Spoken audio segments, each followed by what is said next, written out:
The next steps in the Householder case, and abortion rights moves closer to the ballot.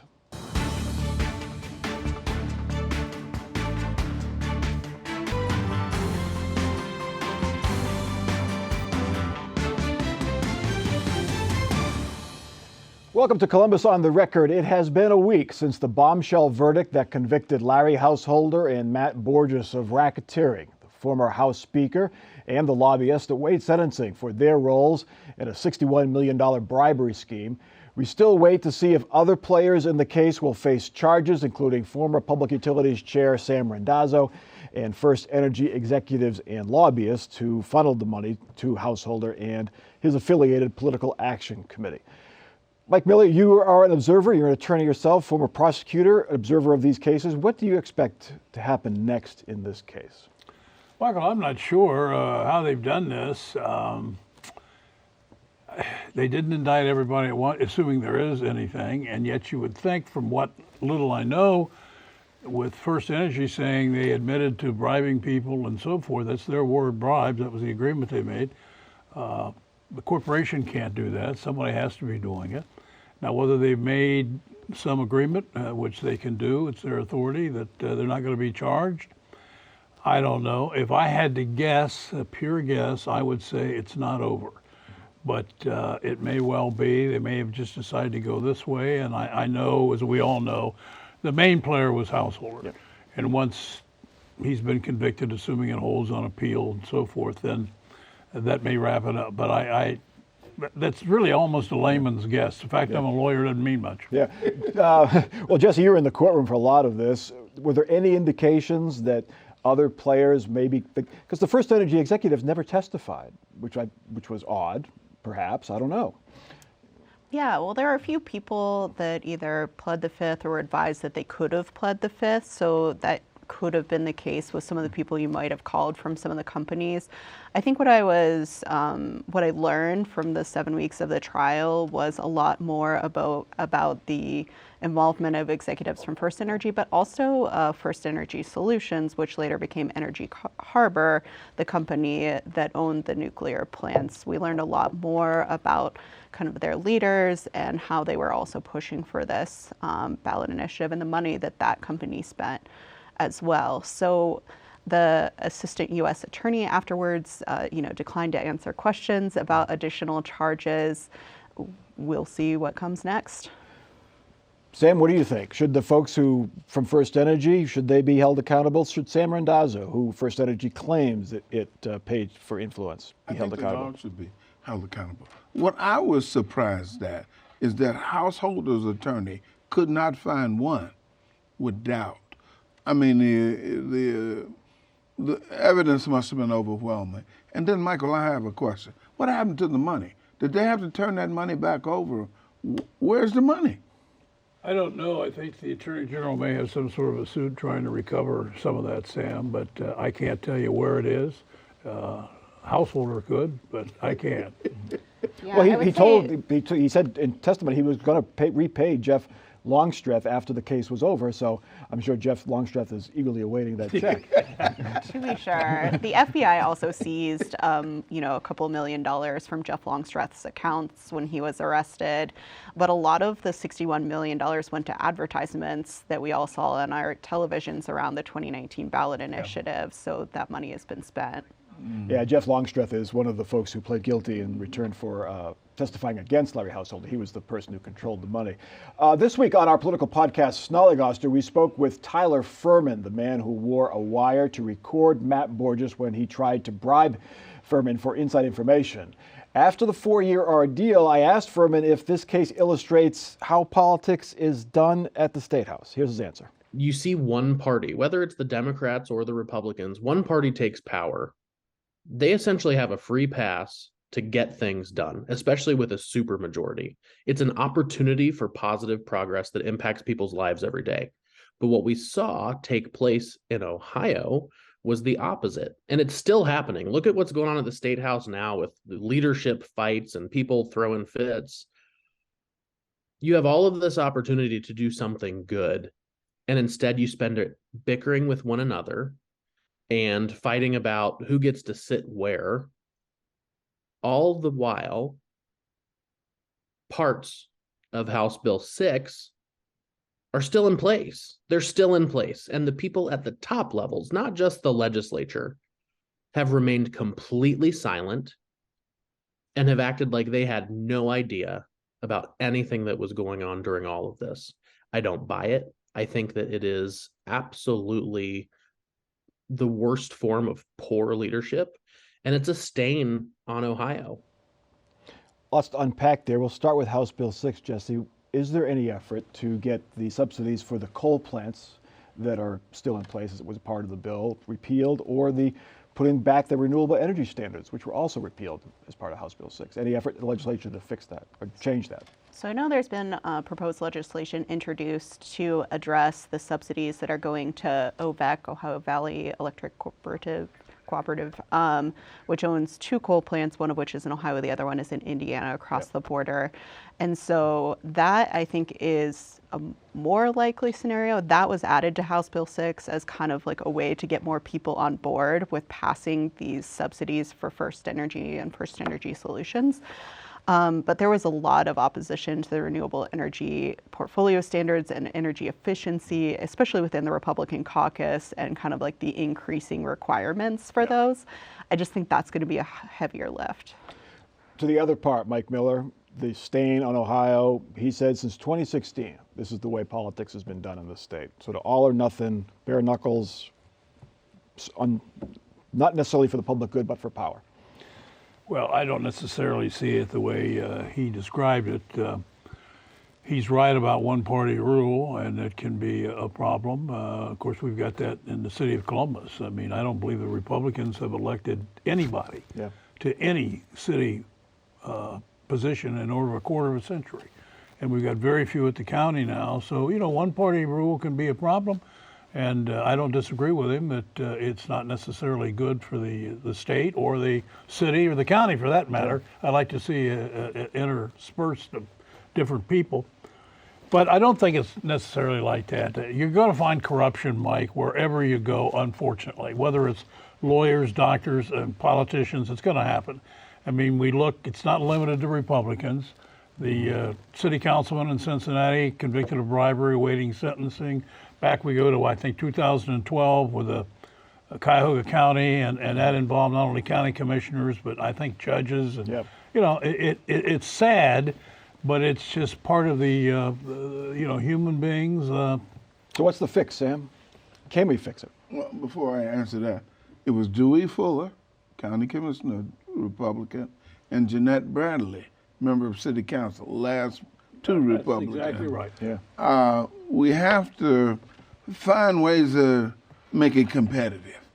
You know, with the new districts coming along, the hope is in one of those out-of-bound districts, there'll be a competitive Republican, so you'll have some representation. On city council. On city council. I'm not sure of that. I'm not sure if you'll ever have it on the county commissioners again. There are no districts there, just the way the money flow. And I want you to be assured of me. Democrats are just as corrupt as Republicans. And when they have absolute control, they are absolutely corrupt too. And you can see examples of that in city council and the county commissioners. So corruption is corruption in my way of looking at it. And Republicans don't have an exclusive right to that thing. The checks on power is the key. Yes. All right, our next topic, the proposed amendment to guarantee abortion rights in the Ohio Constitution moved forward this week. The Ohio Ballot Board ruled the amendment does indeed include only one issue. The vote allows supporters to begin collecting the more than 400,000 valid voter signatures to get the issue on the November ballot. They have until early July to do so. This week, abortion rights opponents unveiled their first TV ad saying the amendment will erode parental rights. Jesse Baumert, on the one issue ruling, it was a quick ruling and really not a whole lot of controversy. Was there any real argument that this was more than one issue in this amendment? There really wasn't. One of the ballot board members, Senate Senator Teresa Gavarone is a Republican. She said that she didn't like the content of this amendment, didn't support it, but felt like it was still one issue. So I think that was probably the position of a number of ballot board members. But these are kind of the bureaucratic steps that you have to go through in order to get something on the ballot. And they're usually pretty perfunctory, and this group was able to get through with them as quickly as one can. Sam, sometimes, especially the more controversial amendments, takes a couple tries to get through one of the AG's ruling and then the ballot board. This one sailed through. Make me paranoid. I wonder why. There was no fight. There was no give. There was no nothing. Because it's well written from a legal standpoint? The others were well written, but they had something that was wrong. The comma was in the wrong place. The hyphen, something was wrong. This time, nothing was wrong. Make me paranoid. I would worry about this if I was them. These the abortion rights supporters. Yes. The ads are out already. Like $5 million buy, up to $5 million. Whether they spend it all remains to be seen. I don't think the petition gatherers are probably out this weekend. So it's not on the ballot yet. It's a long way for the ballot, but yet they're still spending $5 million on ads to oppose it. Well, Julian, a lot of money spent on both sides. And I think that this decision that was made that it was a one-issue deal was unanimous. I think it was the right thing to do. This needs to get on the ballot. You know, everybody on one side or the other, regardless of your position, is very interested in this issue. So it's going to come, they're going to get their signatures, and we're going to have a fight, and we'll see what happens in November. But I think it's frankly healthy. There'll be some bitterness on both sides, but this is an issue that has everybody's interest, and everybody should have a say, and we won't get it one way or the other out of the way, but I think it's a good idea that we get it done in November. To fact check the ad, Jesse, the abortion rights opponents claim that this amendment will preclude what is now the parental consent part of the abortion regulations in Ohio, that you no longer would have to notify your parents if you were a minor that you were having an abortion, or they claim gender-affirming care. Yeah, this is kind of a processy kind of answer, but if this is something that Ohio voters approved in November, it would be in the Constitution, and then lawyers would have to challenge current state law based off that new constitutional standard. And so I imagine the current ban on most abortions after cardiac activity is detected is something that would come up for challenge if this were approved. I don't know if anyone's going to sue over parental rights. They might. There's no express discussion of parental rights in the language, nor gender-affirming care. But I think this is a debate that you haven't really heard the last of. This is a potential fallout if this were to pass. But there's another thing about this one that I think is unique. It's not Michigan that snuck up on people, nor is it Kansas that snuck up on people. Everybody knows the game here. So I think the dynamics are going to be a little different. I don't know what those dynamics are going to be, but they're going to be different. Yeah, one dynamic is it's an odd year election where you don't have a presidential or a congressional candidate on the ballot. That could be an issue as well. But marijuana could be on the ballot as well. So there's that. The state of Ohio is taking Norfolk Southern to court over the toxic train derailment in East Palestine. The 58-count complaint alleges the railroad violated federal law. It says Norfolk Southern broke Ohio's hazardous waste laws as well as air and water pollution laws. Attorney General Dave Yost says the railroad recklessly endangered Ohioans and its natural resources. This derailment was entirely avoidable, and I'm concerned that Norfolk and Southern may be putting profits for their own company above the health and safety of the cities and communities that they operate in. Yost would not say how much money the state is looking for, except to say lots, maybe lots and lots. Norfolk Southern has apologized for the derailment and promises to, quote, do the right thing in paying for the cleanup. Jesse Baumert, is this just a way to make sure that they do the right thing? Is that what this suit is all about? Yeah, 100%. I mean, people can promise to make changes, but sometimes they go back on those promises. Usually legal action holds people to their promises a little bit better. Just is about the cash. Come on now. Promises be damned. So if Norfolk Southern does a good job and fulfills its promises, then they won't owe any money to the state. Is that basically what it's saying? Yeah. I think they're saying they've already spent a tremendous amount of money from emergency response to the cleanup. This Yeah. is not going to be an inexpensive venture. The rail safety bills are cropping up. There's two in Congress, one in the Senate, one in the House. There's another one in the Ohio House. Does the momentum continue to get these passed, do you think, Sam? At this point, if they get it done within the next 75 days, pass. But I got to throw something on the table that we in the black community keep asking ourselves. They call it Palestine, not Palestine. Why do they do that? Why can't we just Because they call it Bellefontaine and not Bellefontaine, or Lima and not Lima. Mike's over there laughing. You know why? I don't know why, Sam, but my wife's from around there, so I've had the same thought you've had for many years.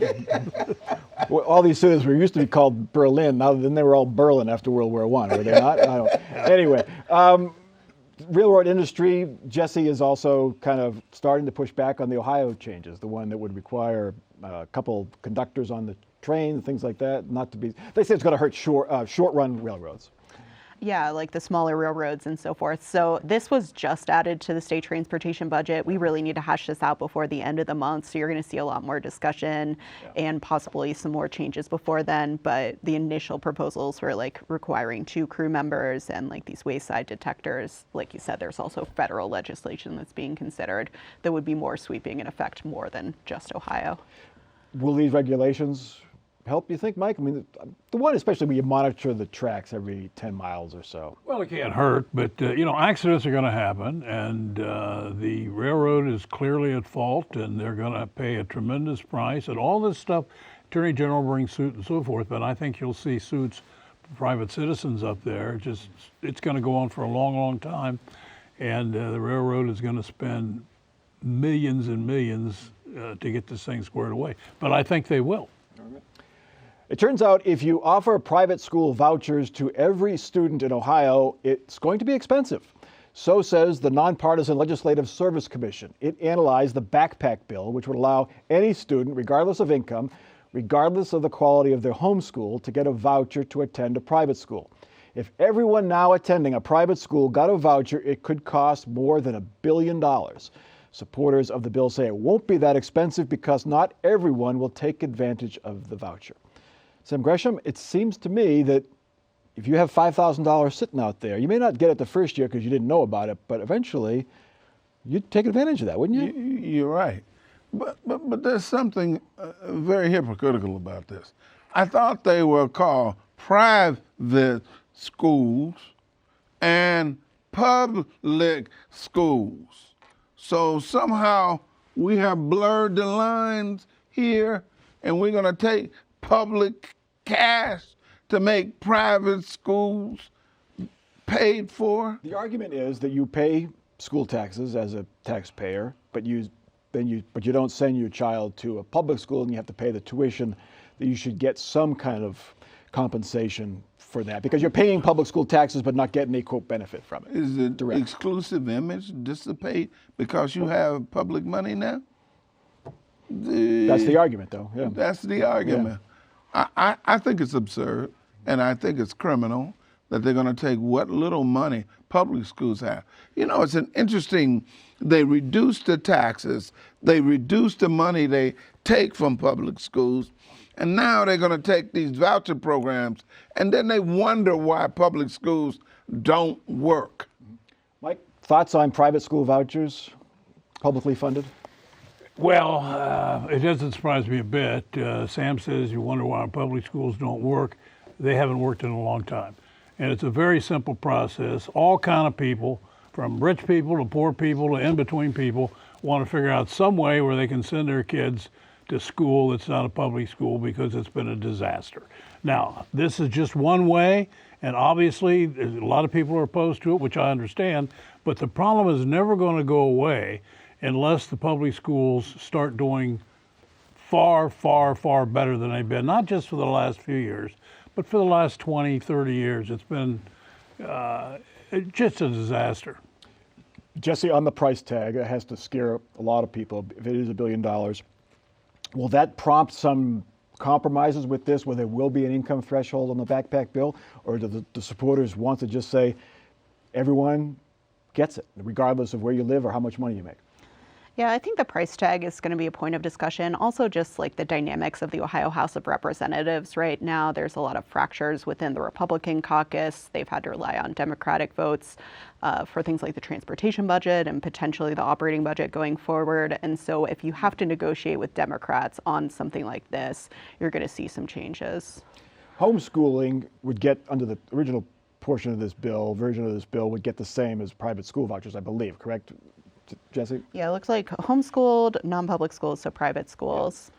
Should homeschool parents get the same as private school, which doesn't, homeschool, they don't have to pay a teacher, they don't have to pay for separate furnace bill, electric bill, that kind of thing?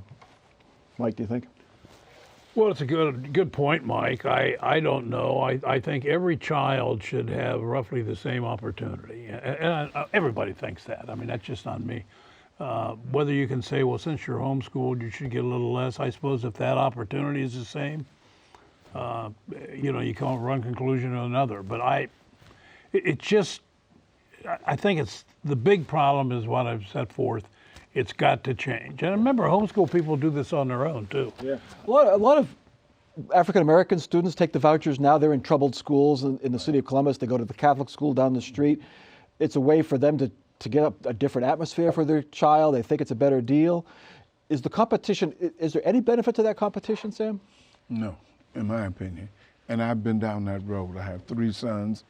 My oldest son, birthday is October 1st. And if you know, October 1st is you have to be a certain age but before October 1st. So I went down that road, private school, church school, the whole scenario. I went through it. And ended back up in public school, because what made the difference to me, the toughness. Yep. Being tougher and having run into a variety of kids that were different from my kid. One of the worst ones was a private school where he came home and said to me, "Where are we going on spring break? Are we going to Spain?" And I told him, "You see that backyard out there?" Yeah. All right, our last topic. Some Republican lawmakers want to fight what they call a cancel culture on public college campuses. This bill would ban mandatory diversity training. It would end the university agreements with Chinese institutions. It would prohibit public college employees from striking, and it would mandate all students take U.S. history. It even includes a mandatory reading list, which includes the Constitution, the Declaration of Independence, the Emancipation Proclamation, and MLK's letter from Birmingham jail. Mike Miller, you're a great student of history, a terrific reader. Did they miss anything? Is there a book on there that you want? There's probably a number of them, but Mein Kampf, they didn't say that. no Mein Kampf. I look at that. There was a comment which I took down here from the lady who I believe is the minority leader from the Democrat Party, saying, well, theoretically this sounds pretty good, but I need to look at it and so forth. I thought that was a fair response, a very fair response. Woke is something that's not very popular with a lot of people, and this is just what's led into it.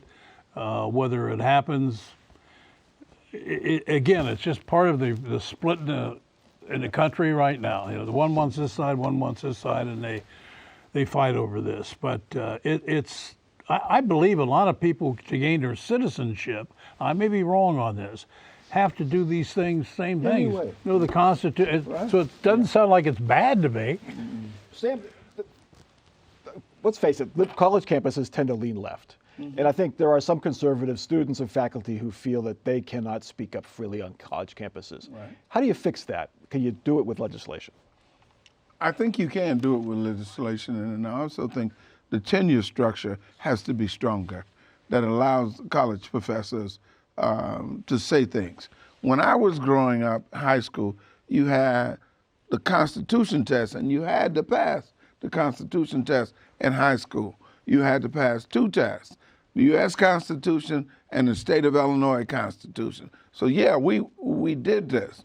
But the tenure protections appeared to be much greater back then than what they are now. Do you have any chance of moving to the full House and Senate, Jesse, or is this a symbolic bill, do you think?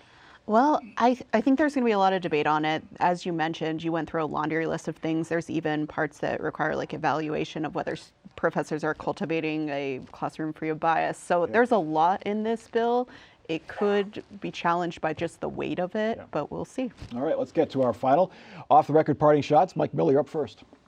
My off-the-record shot is not good news. I read the other day that it's 6 months from now, the first Republican debate for president. Now, that's September of 2023 for an election in November of 2024. Not good news. You'll be here before you know it. Sam. Republicans are better at messaging than Democrats. Anybody that can come up with CRT and woke are doing pretty good. And Jesse. The portrait for former House Speaker Larry Householder was removed from the halls of the Ohio House of Representatives this week. It only took about a week, even though removing him from the legislature took about 11 months. Do you know where it is now? I've been told it is in like a closet of the Capitol Square Review and Advisory Board. Okay, safekeeping, just in case. Collections room. He has the appeal. My off-the-record comment is I do urge you to listen to the complete interview my colleague Steve Brown and I did with informant Tyler Furman.